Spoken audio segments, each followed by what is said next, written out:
En ufak bir rasyon değişikliğinde hemen öksürükten, yani burundan soluma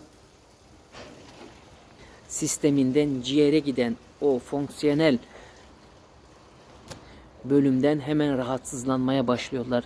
Bu da ciğerde bir rahatsızlık oluştuğundan dolayı erkek hayvanlarda bu tip rutubetli havalarda veya biraz daha soğuk havalarda öksürme gibi, aksırma gibi bazı nahoş durumlar oluyor.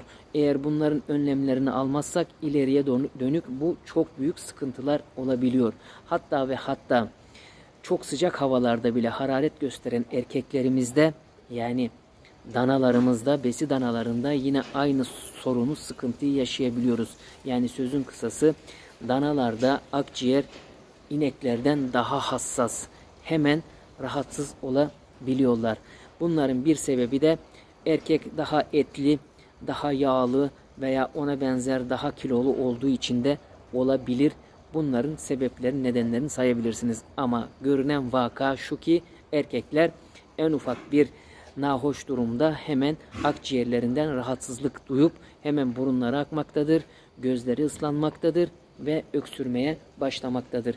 Bu tip vakalarla karşılaşmamız için, bu tip vakalarla başımız belaya girmemesi için bazı önlemleri almak zorundayız. Zira biz beşerde dahi, bilenler bilir, kadınlar hasta olduğunda kendini toparlamayı bilirler ama biz erkekler nedense hastalandığımızda fazlaca nazikçe davranıyoruz, fazlaca nazlanıyoruz. Hatta Allah korusun hemen acaba gidiyor muyuz diye kendimize efam yapıyoruz. Bunu bilenler muhakkak bilir. Aynı şekilde hayvanlarda da erkekler öyledir. Fazlaca nazlanır ve efam yaparlar. Konuyu fazla uzatmadan şunu söyleyelim. Öncelikle önleyici tedavi. Önleyici tedavi dediğimiz erkeklerde bilhassa mevsim değişikliklerinde veya meradan işletmeye gelen, şu anda artık meradan yavaş yavaş işletmelere gelen hayvanlarımız var. Besi danalarımız var. Meradan işletmelere gelen erkeklere veya dişilere hiç fark etmez veya işletmemizde bulunan besi yaptığımız erkeklere dörtlü aşı.